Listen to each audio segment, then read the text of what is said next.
Hi, everybody. So Rebecca Lurie, adjunct faculty at the School of Labor and Urban Studies here at the City University of New York. Everybody loves somebody at CUNY. We need a contract. Okay. So I have a background in worker education. Started at the Carpenters Union doing that, and throughout my life, it's always been how do we assure that there's equity and justice and access and opportunity in the jobs so that they are good jobs.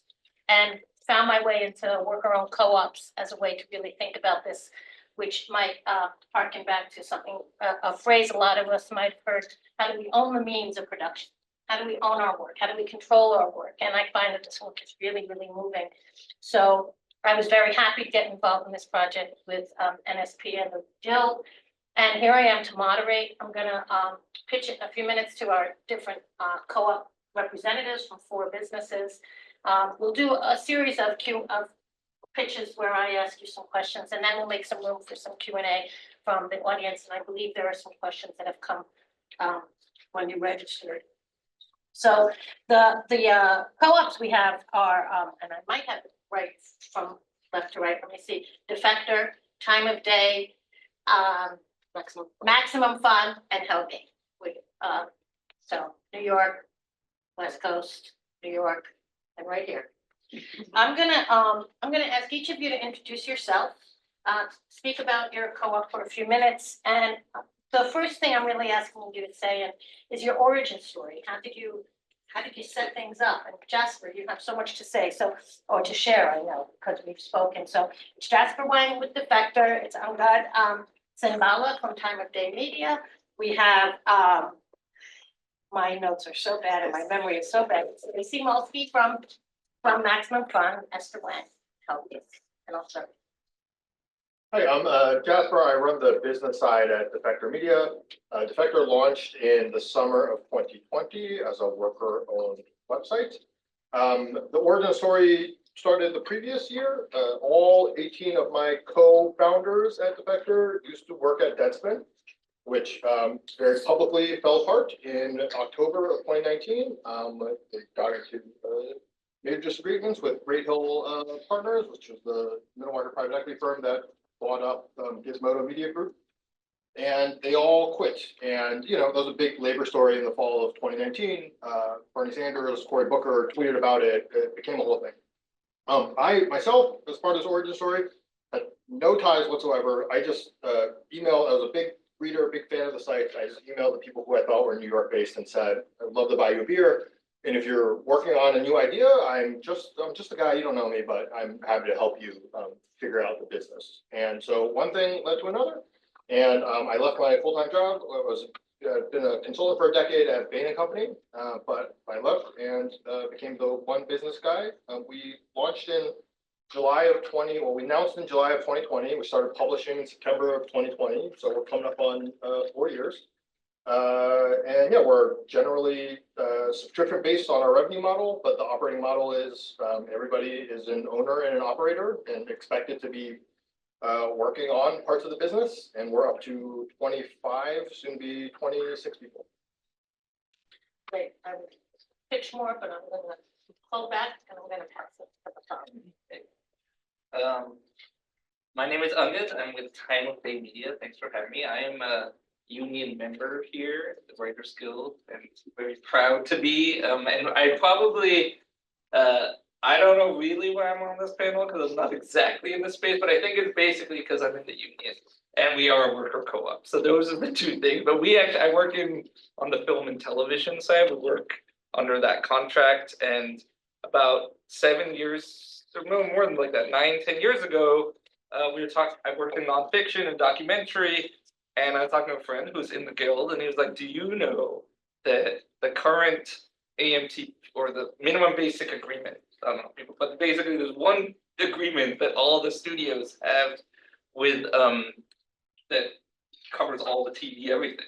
But now it has a new media sidebar. So what he said is like, actually, a lot of what our company does is make what we call propaganda, what other people call branded content. Most of our clients actually are labor unions. So they are like, doing work that we believe in, and that, labor unions are happy to be working with a union shop. And what that means is we are now 8 members, owners, and union members, all under the Writers Guild, covered through the minimum basic agreement. And all of the work we create for our clients is covered and qualifies us for healthcare and all those amazing things that the union has won. And I think our origin story is a little bit, I mean, we were just all friends doing this kind of work on our own.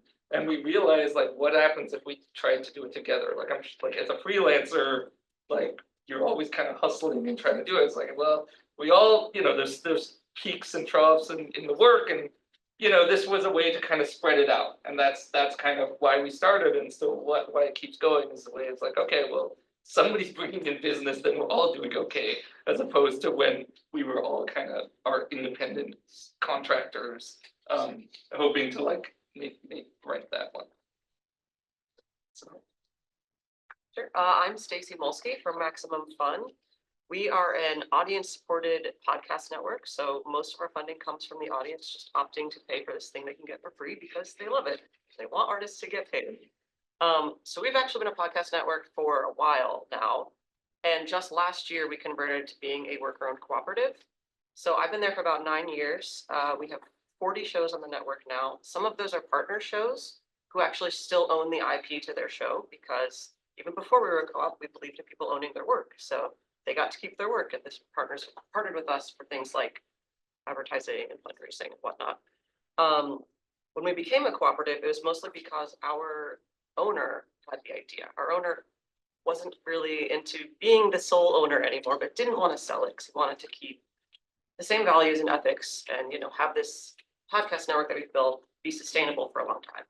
So he came to the workers and he said, hey, this is what I want to do. Do you guys want to do this? And it was optional. We didn't force anybody into it, but nearly everybody joined as a worker owner. So we have, I think, 24 employees, and a couple are part-time, and 20 are worker owners.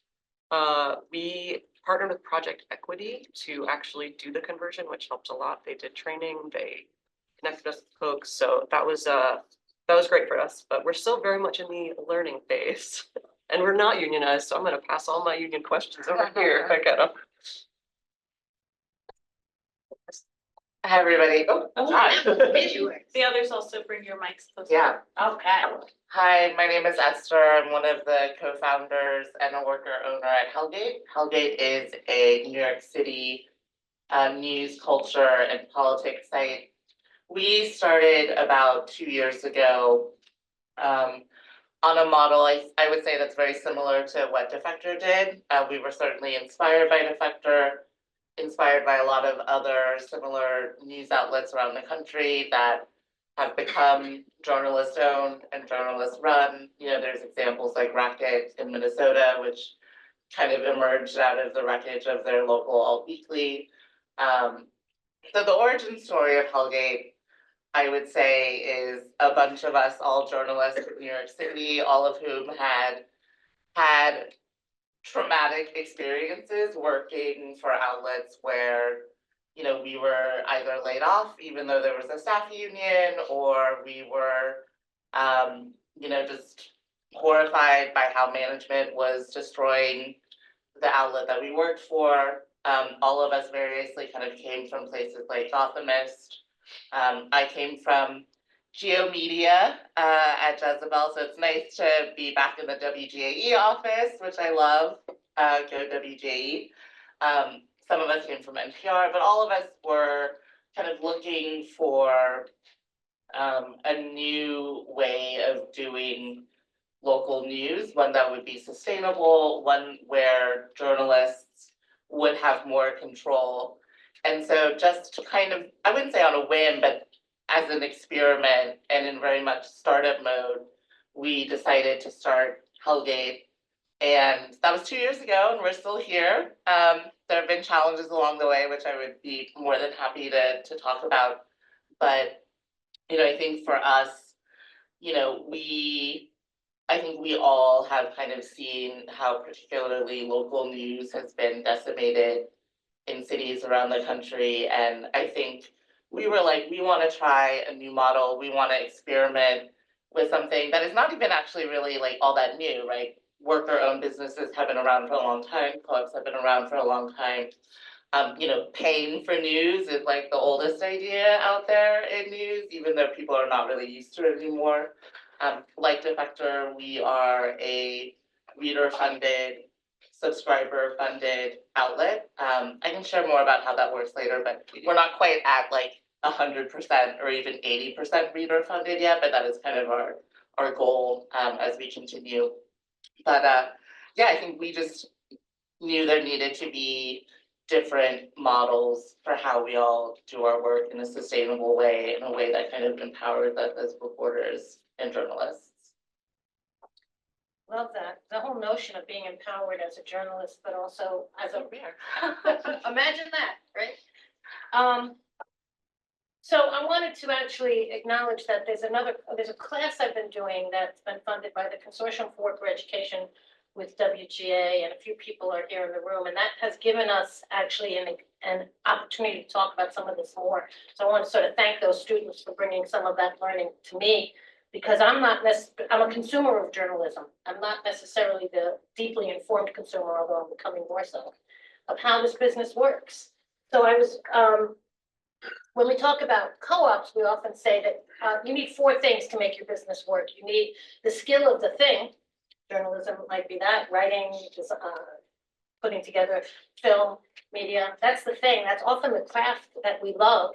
But you also need financial management. You also need really decent management practices. How do you run the thing? How do you might you work in teams? How might you put the cooperative in that space rather than a hierarchical of the boss running stuff, which we've also known.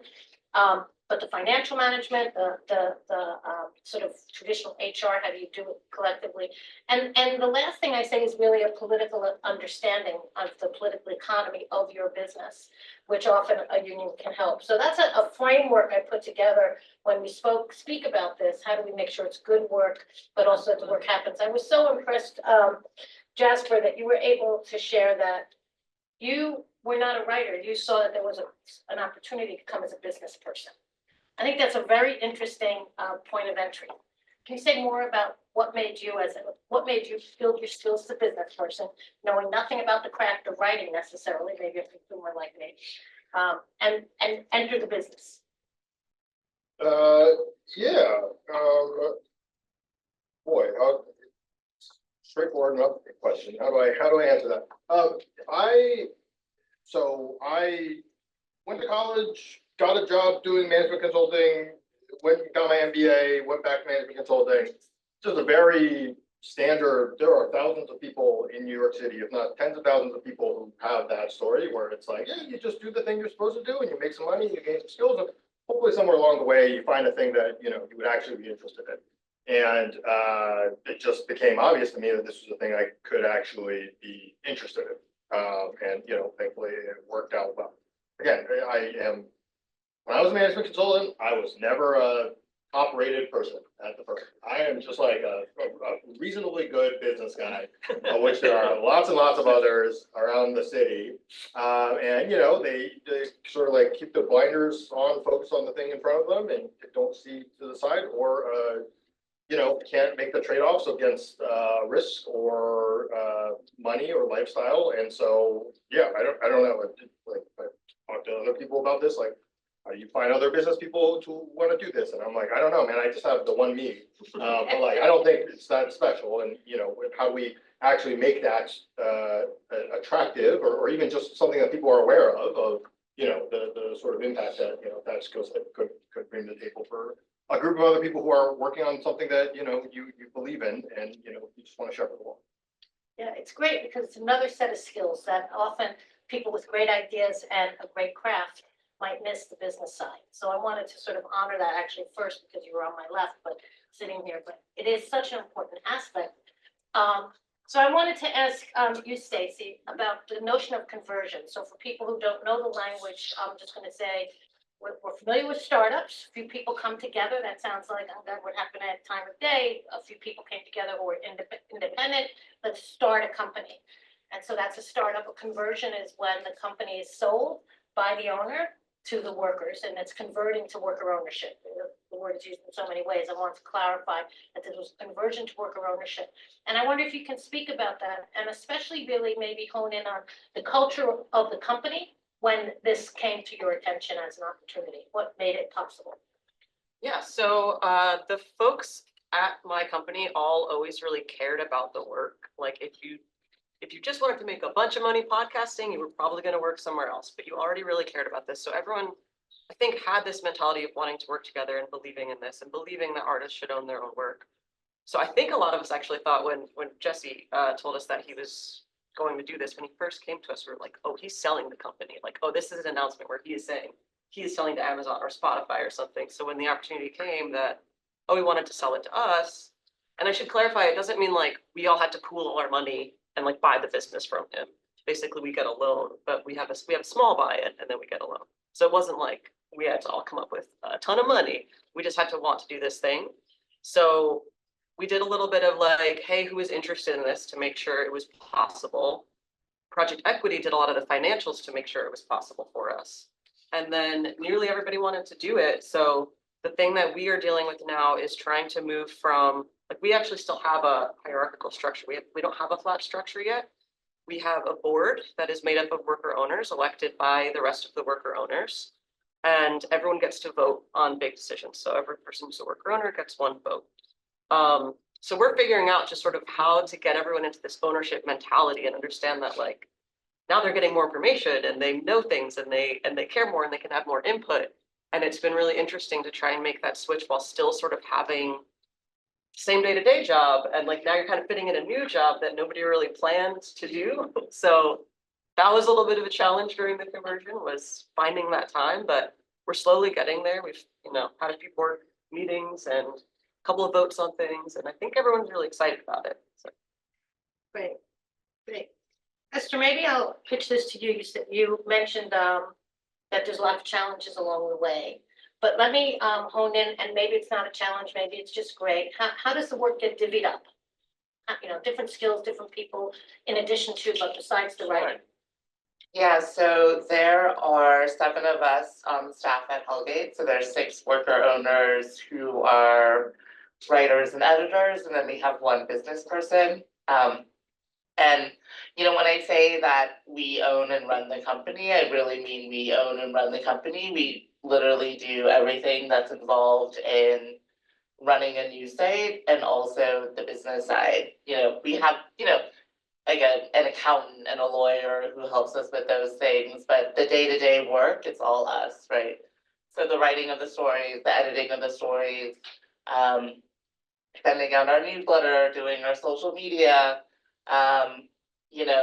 doing graphics, doing all the marketing, doing events, planning our swag, like every single thing is something that we do as the worker owners. And I think what you were saying about kind of like it becomes a new second job that you never thought you would have is really, really true. I think we all, know how to be writers and editors and reporters. We didn't necessarily know how to run a business and handle, audience development and things like that. Like when we started, we really had to kind of like learn on the go, learn from other people, get advice from other people. So yeah, I think one of the interesting things about running a company is that it's actually given me a new and different understanding of the business side of things, right? And how challenging it can be. Something that I kind of alluded to, but I can talk about a little bit more is, right now we are subscriber based, but I think right now our subscriptions fund about 50% of our budget. And so the rest of the budget comes from like a very minimal amount of advertising, but really mostly fundraising from foundations, major donors. I think our hope and our kind of like business plan is that like we'll move away from that. I think we'll always have a little bit of the need to fundraise, right, in our work, but we want to be at least like 80% reader funded at some point in the near future. But that's a lot of work too, right? Like thinking about like subscriber growth, like that is, I think, at a lot of places like several jobs, right? At Hellgate, we don't really have one person even handling that. So I think some of the challenges are certainly kind of like incorporating the business side of things and the management side of things into our work, when really, like, when we started, we were like, we just want to write what we want to write, right? But it's not that easy, which is not to say it hasn't been rewarding, but it has definitely, I think, been a challenge. And then Rebecca, can you guys make sure you're speaking into the mics, like. And into the mic. Great. Works so well for you, Esther. I don't know, I'll have to lean in like you do. I basically like an inch away. Yeah, I'm enjoying. Come here, my papers are too much. Angad, you started by saying, I don't know why I'm here. I'm gonna say, I know exactly why you're here. I think the story of independent people as freelancers coming together is important. That creating media there's a lot of things. It's not just writing news stories. There's lots of other ways we tell stories. So you're a storyteller. But you decided to unionize, or maybe some of you were already in the union when you then decided to start your shop together. I think I wanted to ask you to dig a little bit more into either that origin story or the story of unionization, because we're at the guild and we'd love to see more and more members of the guild start and run their own companies collectively as co-ops. So I want to invite you to say more. Sure. No, I mean, I know why I'm here because I love my union. So if they ever ask me to do anything, I'm like, sure, I'll come. Whatever you guys do so much. But no, I mean, I think, like, in terms of why we unionize, I mean, the guild, at least, and I don't know much about the digital media, because I know, like, we represent all these digital media sites. I don't know as much about that, but the guild is unique in that, writers are all gig workers. Like, by definition, nobody works, you work on all the shows, you just work on your show and then you move on to something else. So the beauty of the writer's contract is it's really set up for independent people. It's set up for independent owner operates. Literally, there's a whole thing of like, you can have your own company and be like for independent. So in that way, it was always like a good fit. And I had been in the union before, but not actually was the Writers Guild of Canada, but that's because I did a project there. But I'd already been involved in the union, I'd already been in, so it already made sense. But I think it's just because they have this agreement. I do think that, like, I don't know, like that may be the wave of the future with all of this kind of basically portable benefits that we can like bargain in that way in other fields, but that is the way that it's bargained right now in film and TV. And the Writers Guild was prescient enough to like strike, not this past strike, but like 15 years ago strike, to make sure that all digital video content was covered by this, which is what allowed us to grow, allowed us to do that. Yeah. But joining the union, I mean, like, that's part of our ideology too. Our company makes propaganda for unions, so we obviously already believed in unions and, had actually wanted to find a union that made sense and had talked to other unions, but the Writers Guild was the only one that actually made, like, I think we were members of CWA because they cover some camera people and stuff, but it didn't make sense because the benefits, nothing actually, like, there was no real benefit except saying that we were in a union. There was no, like, no one was, but the Writers Guild, like, we have amazing healthcare, amazing pension, like, we have all of these things that we have through the minimum basic agreement that they were able to negotiate. And so I don't know, like, how that plays out exactly in the digital news field, but I think, there's obviously models, and I think the union is here to figure that out. Like, that's like what they're always trying to do, to make sure that more and more people get covered and more people can join. Yeah, let me just open it up and see if any of you have something burning at this moment that you've heard that you want to respond to.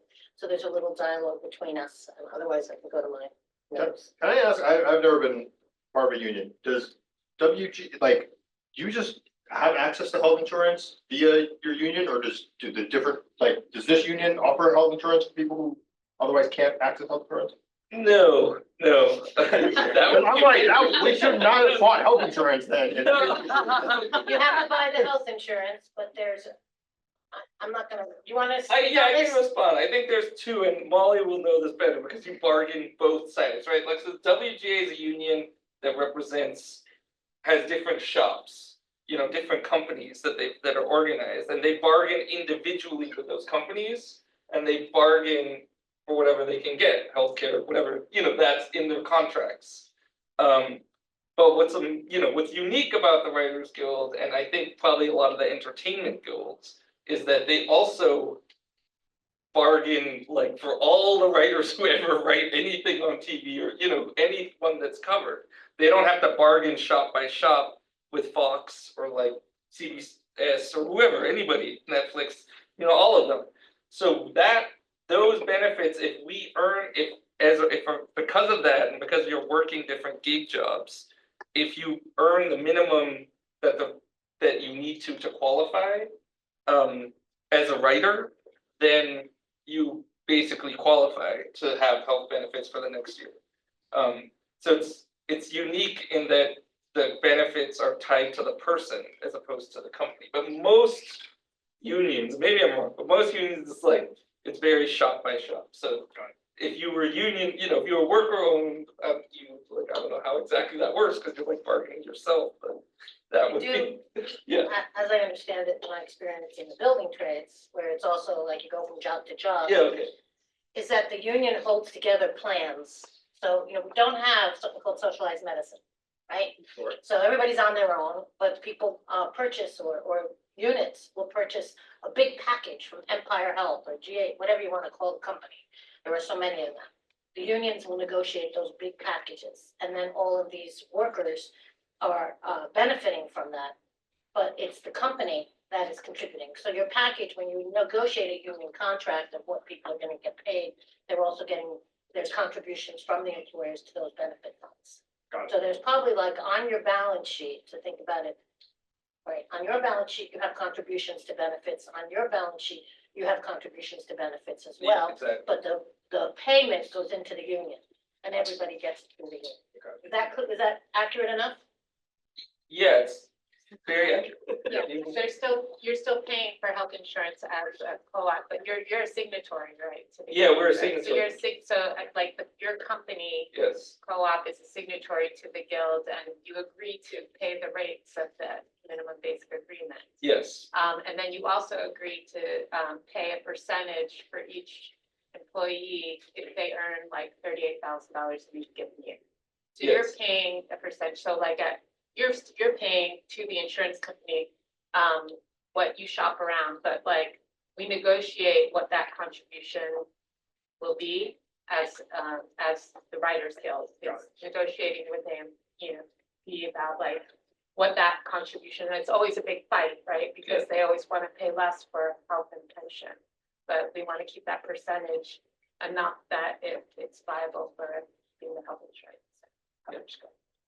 I don't want to keep talking about health insurance, but I will say, you made me list the things I hate the most about my job. It is doing the health insurance renewal every year. And in some way, this is blowing my mind that there's like a different path where we might have to reconsider something. Because I don't like doing this every year, so. Out in the world, a lot of people say, I want to join a union so I can get benefits. It's not the union itself, it's the employer that provides the benefits through the union. So you may consider unionizing. Go ahead. Hi, I'll give an example in another industry. Although I know, Angad, you were asking how a worker cooperative business can still be part of the union. It's because it's still fundamentally a business. And there are, and with management, it's just that the worker owners have a share and have a vote in that business as well. So like you could have, I don't know, we work in 2019 where you had equity, but you had no rights. With the worker cooperative, you have equity and rights, but you're still a business, and so there is, you can still be unionized. So example I'll give is Cooperative Home Care Associates in the South Bronx. Bronx, which is the largest worker cooperative in the country and is in home care, traditionally low wage, high turnover industry. They chose to organize with 1199 SEIU primarily because it allowed them access to 1199's healthcare benefits. So because it's a huge union, they're able to negotiate, like, and they, I think they have their own actually healthcare. So it meant that it lowered, in a very low margin business, the overhead by being a member of the union as well. In addition to having like the political power that comes with being a part of like a really, important union. So that's how that worked in that context. Can I ask a clarifying question? So in that scenario, who is bargaining with who? So there's a question. I don't know if people on Zoom will be able to hear your question. Well, I'm curious. So I just want to repeat it. Who's bargaining with whom in that scenario? Right. There's a wonderful story of this and that I documented from Cooperative Home Care Associates. It's part of their origin story. Well, they actually, their origin is from 1984, but about 15 years into their existence, they went to the union to say we wanted to unionize for healthcare, but also because they wanted support to make policy. They really wanted a voice in Albany to change some of the policy. I want to say that that's the other thing the union can do is really help fight for more rights for workers, depending on what's happening in this case, Medicaid funding. They needed to upgrade. So when they went to the union to negotiate the contract, it was very confusing. Who sits on what side of the table, right? And it was even the white guy who was one of the members of the co-op, who was the CEO, they asked him to leave the room. Because I'm a member, just like everybody else, me sitting there with 12 women of color. We're all worker owners. And the union didn't really understand that. The person with the title, CEO or president, whatever his title was clear, like, your management, get out of here. So he stepped away because even though they all were equal owners in the company, he played a role, like the business manager here, to sort of say, he played a certain role, but the democracy was so important that everybody was at the table. When the union didn't understand who he was, they wanted to talk to the workers alone. He had to leave the room to say, we aren't, so that the workers could say, we are the workers and we are the owners, and this is what we want in our contract. So it does shift the dynamic. But I think understanding that, workers want the power to set the stage.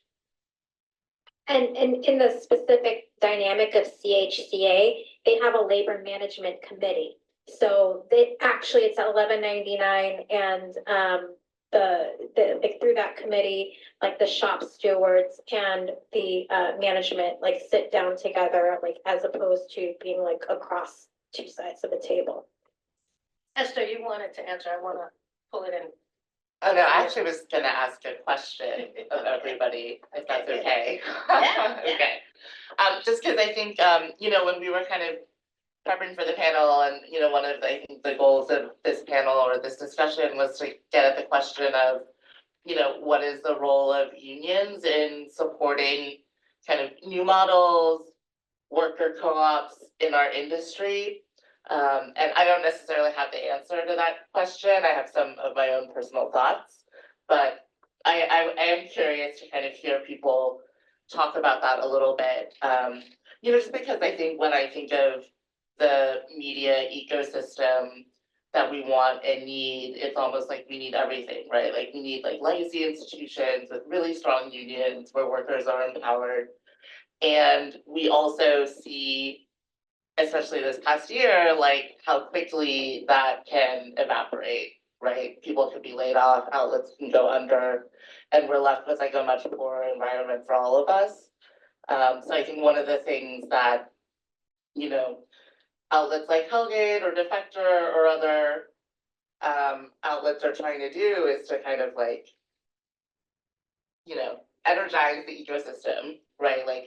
Really populate it with outlets where reporters and journalists do have power and do have some level of control to ultimately strengthen all of our work and all of our jobs and all of our workplaces. And so I'm personally really interested in the question of like, how can there be collaboration between a union like WJE and outlets where we're not unionized, right? But like, we have the same goals, you know, we have the same desires, but just without the union model, right? I mean, part of it is understanding that the union model in many ways grew up into a fighting model. We have to fight for our rights.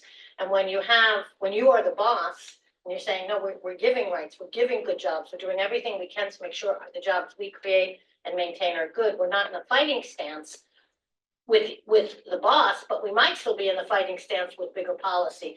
Dare I even say capitalism and some of the neoliberal policy that goes with that. So I think what you're saying is how as a working class model can we stand up to some of those other forces that are making it so hard for industry to work? We should talk more about that. By the way, I wasn't able to get the questions from the registration, so if anybody wants to help with that, can give me some questions, or we can see what's coming up in the Zoom.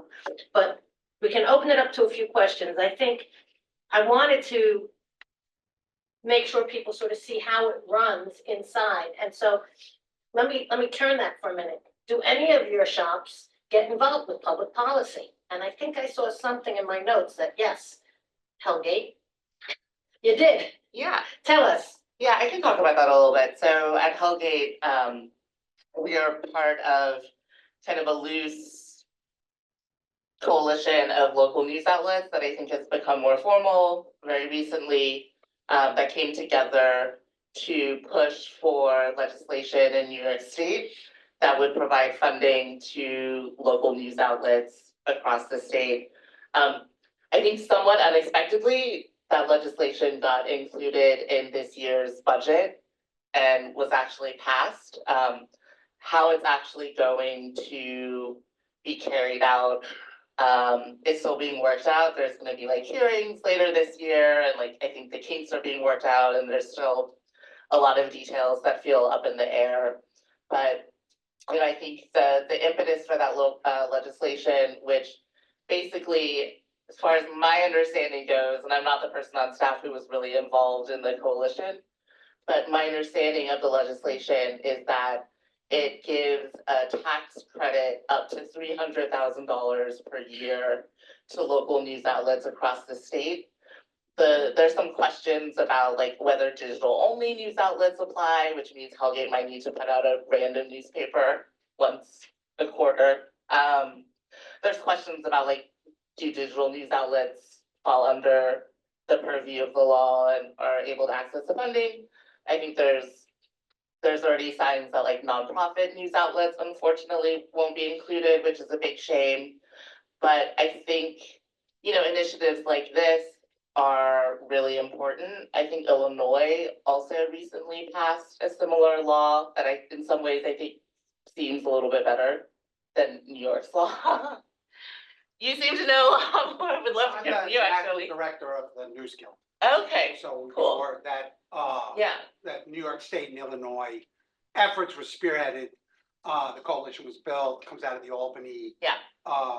Times Union, and I think one of the challenges that you're talking about is that news workers and media workers in general have a sense of objectivity as the core value of the work they do and can't advocate on their own behalf for things that are political because they might cover the various people that they are lobbying.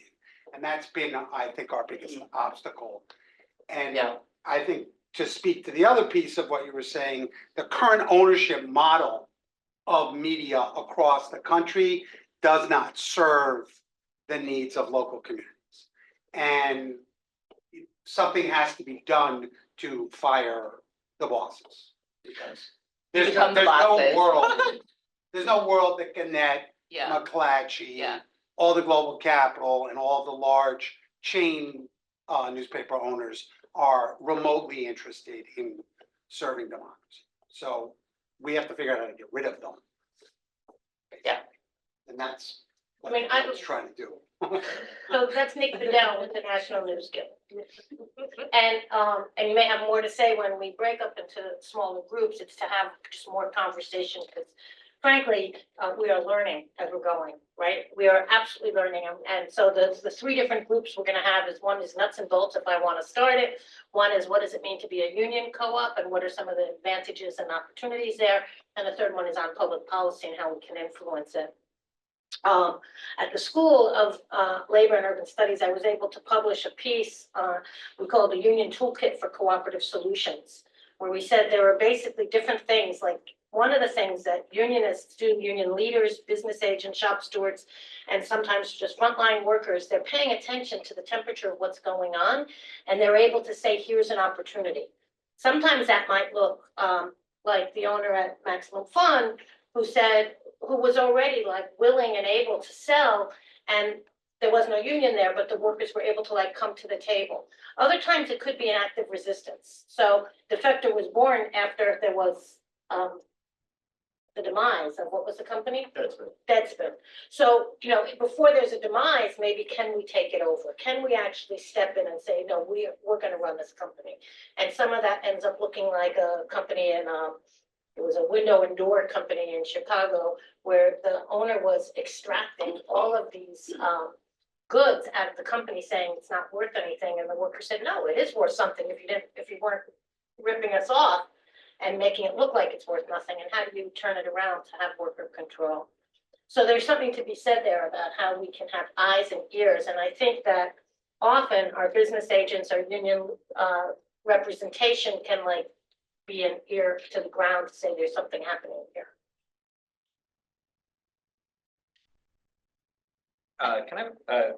Can I throw a question to the group as someone who is, I'm a member of the guild, but I'm also here as a novelist, and novelists own their IP and are accidentally started our own small businesses and can't get things like health insurance. So the question that occurs to many of us is, how do we solve this problem through a worker-owned collective would be one great way to solve it, I think. So if you have thoughts about how that might, how to start something like that, what are the things that you would guide someone towards a group of, moderately successful writers who are doing the thing as independent contractors who, like, the way that most people do it is they either have their day job or they have a spouse who has benefits, and that's the way it works. So have thoughts, that'd be very interesting. What do you think? Jasper. Jasper takes calls. He takes calls, right? And if this guy was calling, what would you say? Well, one, I would say that IP is actually a real thorny question in these setups. So at Defector, every owner, every writer owns their own IP. So, the blog or the podcast episode is work made for hire for the company, but if you pick your column elsewhere or want to develop it into a film or, whatever, the person owns that outright. I think that was actually just a reaction from poor interactions with previous employers. I actually think if we were starting from first principles of collectivism, you would not set it up that way. You would actually say it's more collectivist for us to pool that IP and for all of us to share in the upside there, right? So, it's sort of like the financialization of whatever asset class, bonds or whatever. It's just saying, if we're pooling IP and somebody gets bought to turn into a film or a miniseries or whatever, that's sort of the opportunity. But it does require everybody to put their hands in and say that. And of course, that's lumpier.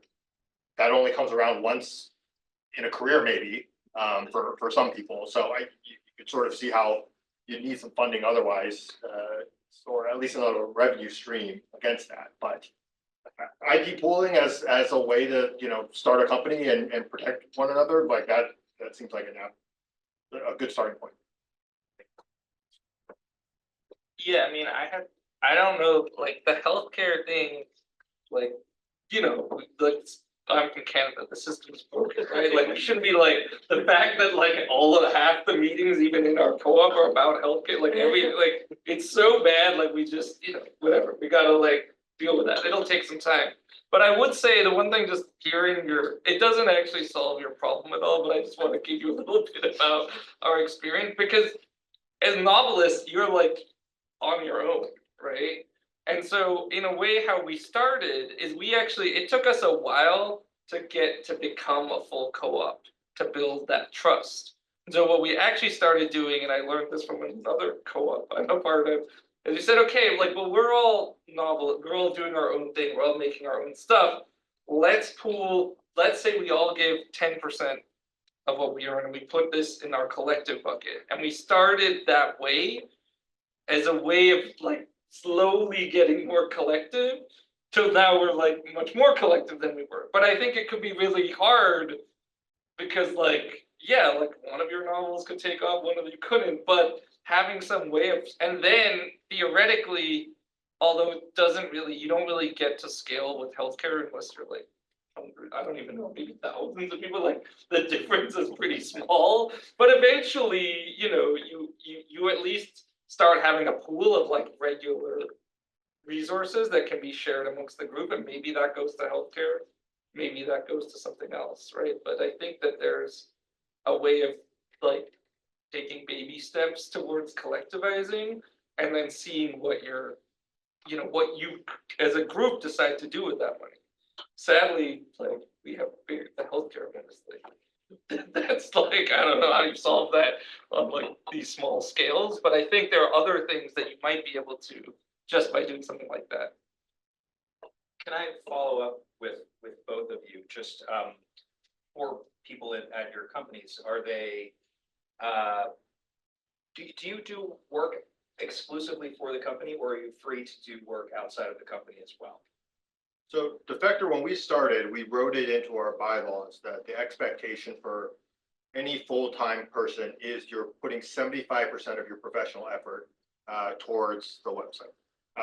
We just didn't want it to be a side project. And 75% felt like the right number, where it's like, look, we don't know what the future holds. If you need to freelance on the side, or you're working on a book deal or what have you, that's, go ahead and do that. But, your 9 to 5, largely, like, that effort should be with us. And I think that was important, because if it felt like it was a side project, the audience would have understood that. And frankly, we ourselves would have understood that. And I'm not saying there's never in a given week a freeloader problem, but I think if you don't really say that this is your full-time job, every day is you're just fighting the freeloader problem. Yeah, we have the same 75% minimum written into our employee handbook. So things like bylaws and employee handbook set the stage of like how things happen around here, standard operating procedure. It's pretty usual stuff in many companies, but here the workers, owners get to have a say. So the democracy is sort of baked into what those rules would look like, which is an exciting feature to sort of answer the question of how it's answered. We got to answer it together. It's also a process that requires lawyers, as we learned, to come up with, operating agreements and things that don't violate federal and state, non-discrimination policies and all those good things. So I discovered there's both labor law and employment law. It's actually two different specialties. Who knew? Maybe a lot of labor leaders did, but I grew up thinking like I knew a lot about labor law, and then I discovered it only anyway. It's a thing. So a lot of the questions did come through to me finally that were pre-populated, and a lot of them are about money. How do you make money? How do you figure out the distribution? Anyone want to talk about the finances of your operation? That's a big question. So Defector publishes an annual report. I was going to say that. Speak about your annual report. It's great. Go ahead. We publish an annual report that is just, here's all the numbers about the company, and here's the reality of what we're working on. It started as a purely internal document because we don't have outside stakeholders, and coming from a much more corporate background, I was like, it's sort of weird that we're not like accountable to anybody to like send them something that says, here's how we spent the money.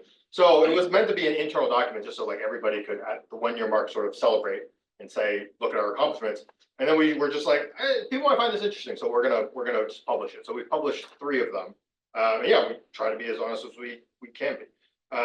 This past year, we brought in $4.5 million top line revenue. About 2/3 of that went directly into our own pockets, whether as income or as benefits. Defector just started from this place of like launching in pandemic time. People had more disposable income from the COVID era benefits. People were just looking for stuff to read online. So you could launch with a subscription product and just get people to pay. So, early on, we had to have the hard conversation of like, we have no idea what money is going to come through the door. So like, we got to hold hands and like, we might be eating shit for a couple months. Like you might not get any money out of this endeavor. Everyone had to be okay with that in order to participate. In our first 24 hours, we got 10,000 paid subscribers. So immediately it was like, this is a going concern. We have the money. We're going to be able to get something out of it. So that's just like a blessed starting point. Like it's really not anything that anybody could find to be replicable at that scale. I don't think.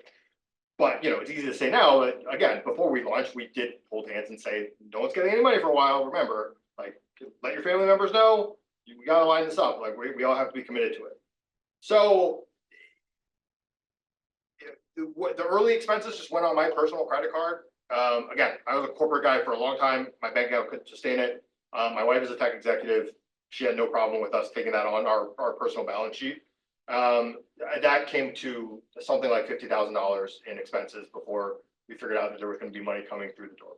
Most of that was buying a URL. It turns out buying single word websites is like way more expensive than you would think, even if like, who the hell wants defector.com? But still it was expensive.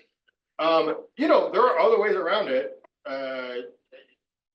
Esther, I want to put you on the side just because I know the financials of Hellgate, where like early on there were a couple of people who showed up who were like, here's $5,000, here's $10,000, here's I don't know what the large number was, but it was enough to be like both this gets the expenses off as we're getting off the ground, and also some people believe in us, and I'm sure that was encouraging. Yeah, I think when I think about the kind of like money question, I think a lot about kind of like the startup capital that you need to like really get something off the ground, especially for the first few months. I think Defector was a little different because y'all had like the built-in kind of like audience already who was like ready to kind of follow y'all to a new site. But yeah, like Jasper mentioned, we had to really line up some kind of, I guess what I would call like seed capital, startup capital very, very early on as we built up our subscriber base. And that was really, really important for us. We also, one of our founders used some cash he got from being fired from Optimist as startup capital as well. So thank you, unions, in a very direct way. They were responsible for the money that we had to get started. But yeah, I think, and this goes back to like, I think the question that I had around like what is needed to kind of like support these new worker co-ops in our industry. Like there has to be like some way of making it easier, I think, to like get that money that you need to start, right? We were kind of lucky that we had some random donor who we love, who literally contacted us out of the blue and was like, hey, I want to give you $25,000. I think what y'all are doing is really, really cool. I think there's a chance that like if she hadn't gotten in touch with us in like the first 2 months that we were trying our little experiment, like we might not have been able to like continue to do what we did.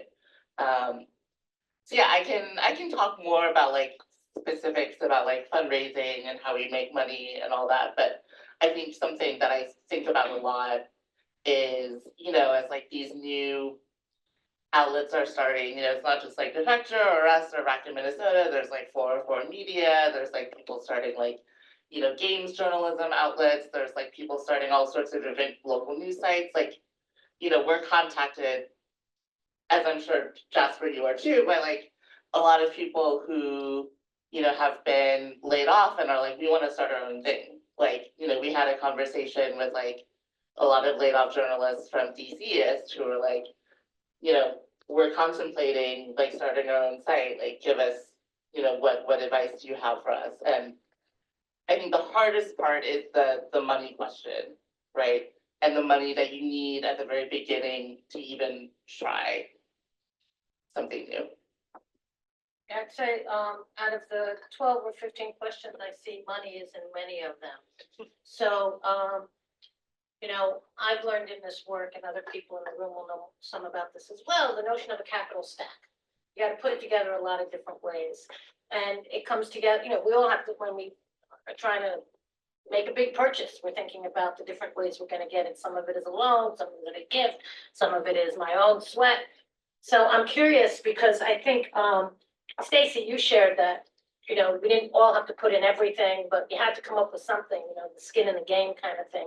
I'd love to hear your story and maybe from time of day or someone else, skin in the game. Sure. So our situation was different in that we already had a business. We had already figured out how we were getting money from people. That didn't change, but we did need money to basically buy it from the owner. And we didn't have that money to pull. We didn't have to pull that money. We got a loan from Shared Capital, which Project Equity put us in touch with, and then a loan from the owner himself, actually. So we are paying that out for a while. And when people came on as worker owners, it was kind of, part of it is if we do really well, we split the patronage to everybody. We kind of were like, hey, that's not the main reason to do this, because it's going to be a little while probably before we have a bunch of extra money. Like, unless we hit something really big, we've got loans to pay for a bunch of years. So like, you're not in it necessarily getting money back immediately. Like, our salaries are the same. We are paying these big loans for the first time. We've never really carried debt the way we do now. So there is some like, you're in this so you can have a say in what's going on. If we do great, you get some extra money. But for the most part, like, we just need to make sure we're stable and we're able to pay this off and able to do what we want to do for a long time. But yeah, it's all through loans for us. So.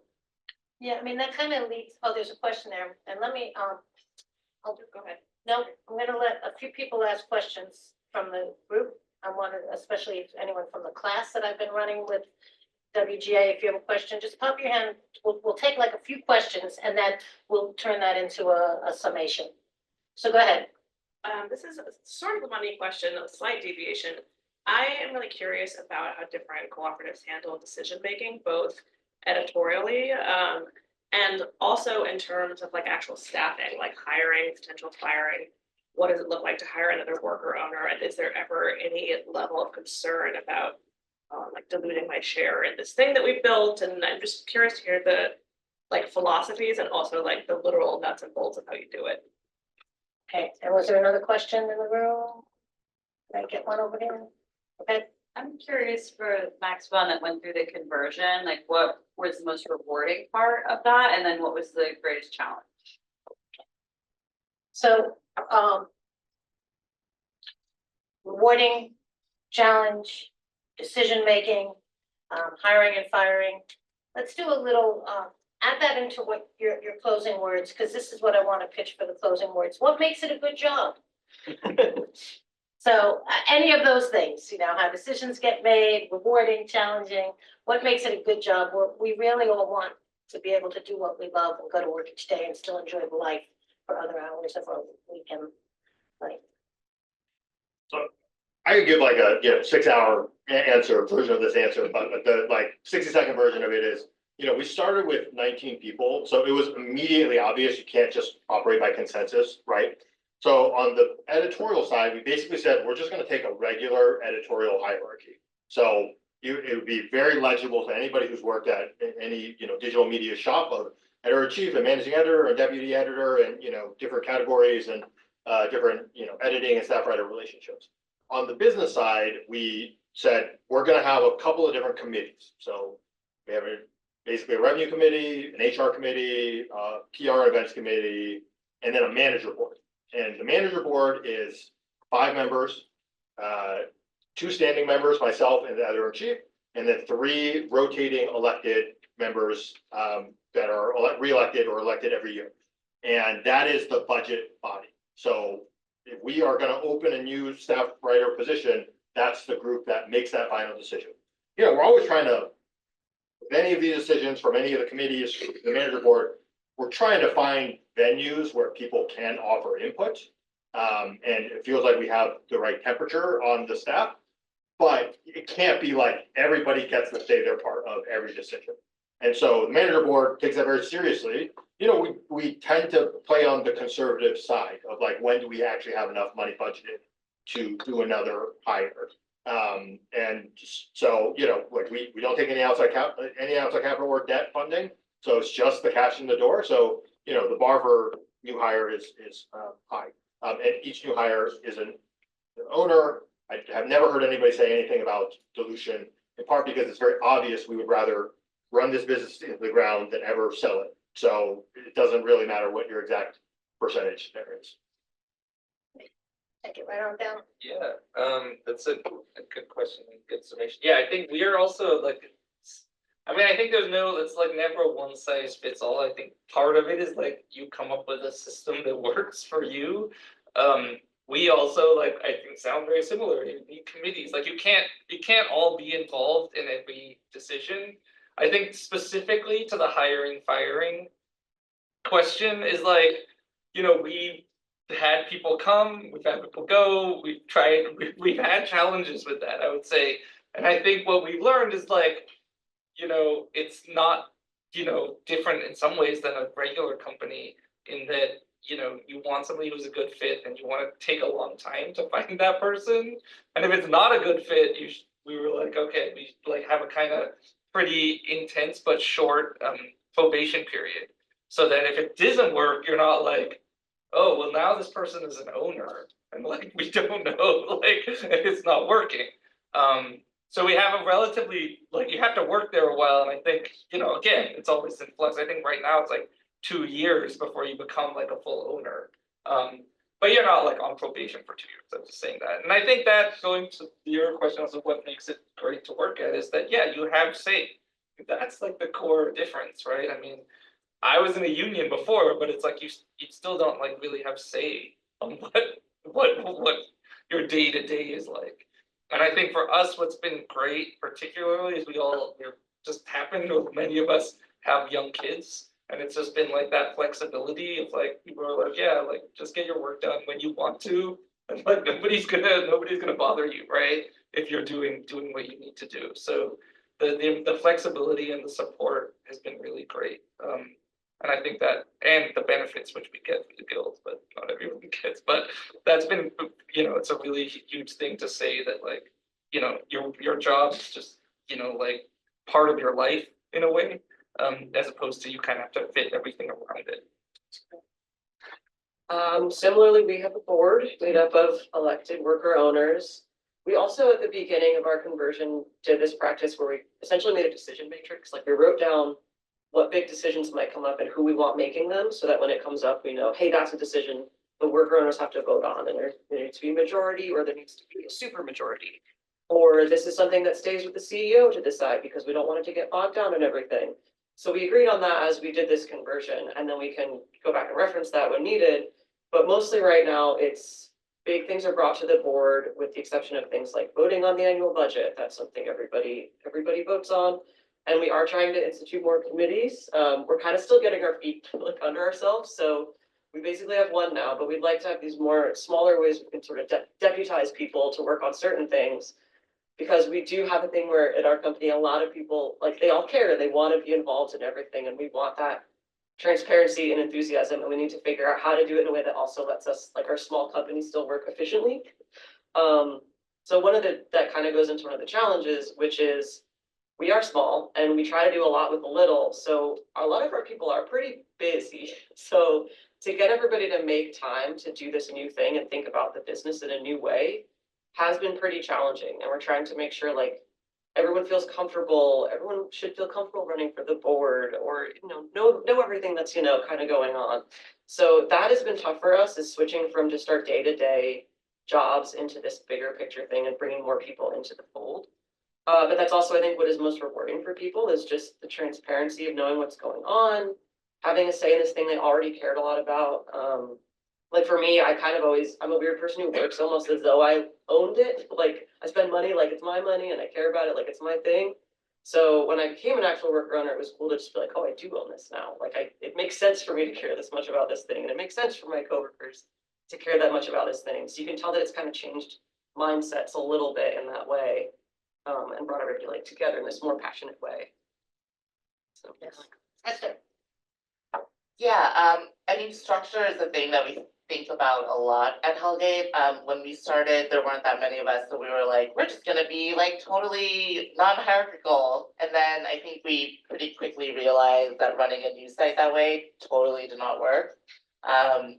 And we went to a little bit more of a traditional newsroom structure, with the hierarchy.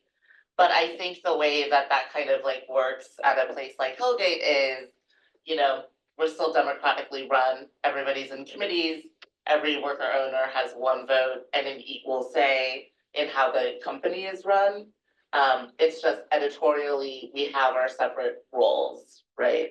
And we all get paid the same salary, right? There's no difference there in terms of salary, benefits, anything like that. But there's a lot of committee work. Sometimes I wish there was like less committee work, to be honest. But I think, you know, one of the most rewarding things about working at a place like Hellgate, I think we haven't really talked about it that much, but I think the editorial freedom that you have to write and report the way that you want, to even do like weird little passion projects of yours and be like totally supported by your colleagues, that is a really wonderful, lovely feeling. And I think that's like one of the things that I love most, right, about working at a place like Hellgate, for sure. Love that. Jasper asked if you can add something and then I'll do some closing words. Yeah, I feel like I didn't put a good button on my remarks about like what's good. A business is whatever you want it to be. Like, there's a formal legal definition of what is in the container of a business, but like you can just make the policy, as so long as everyone is in agreement and it runs through the processes you want. Like, it can just be whatever you want. Like, a lot of the things that you think of as a business are just norms that we've sort of all agreed to, and you can just say, why is it like that? Like, why wouldn't we do it a different way? So I think that is a thing that I find so much freedom and joy in every week.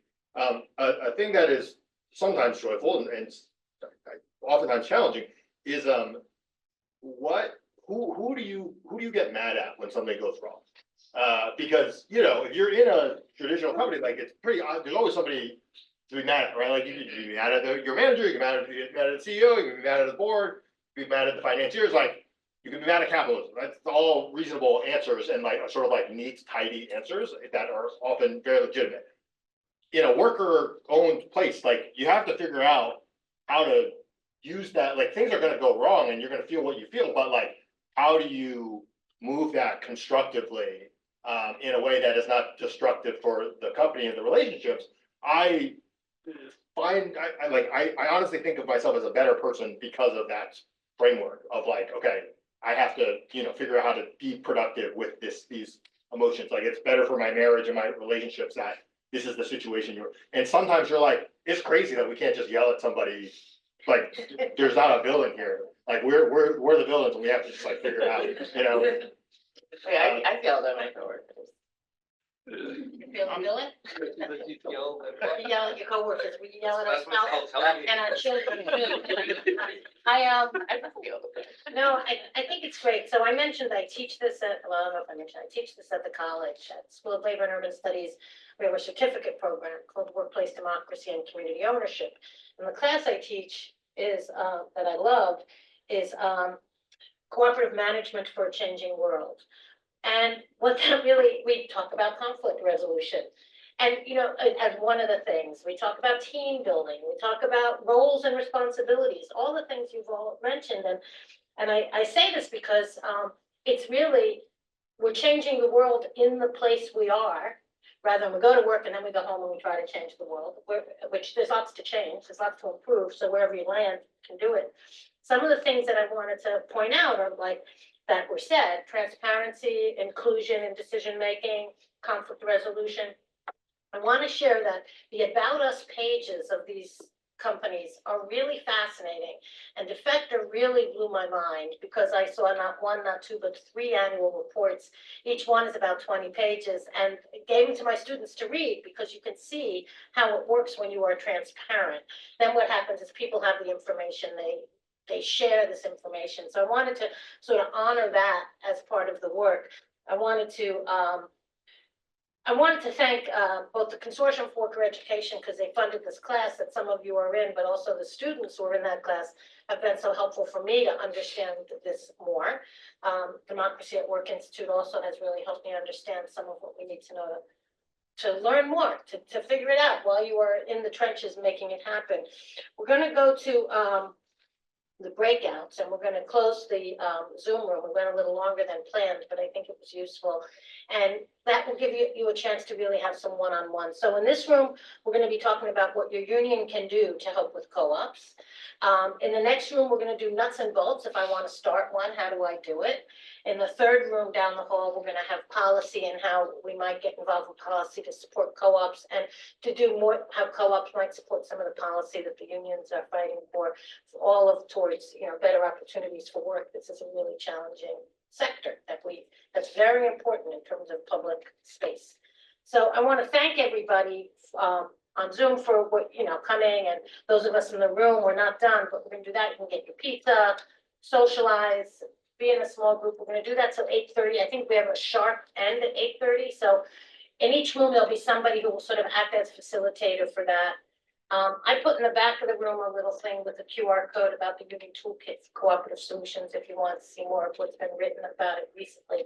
But there's a lot more that's being done. There's the Union Co-op Council of the U.S. Federation of Worker Co-ops that I'm very active in. And in that council, we've put together a lot of different networking for what can happen in terms of co-ops. I want to point out some people in the room who are important. Mike Samuel in the back, or the side, who works with the ICA group that helps with co-ops, and Antu Young here at Democracy at Work Institute. Both of them are also funded by our city that does some workforce, worker co-op business development initiative. We have funded partners on that. Anything else to close this part out? Thanks, everybody. Thank you.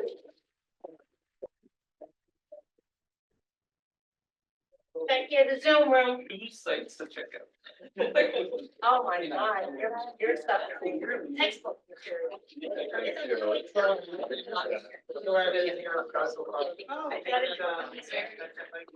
So, socialize.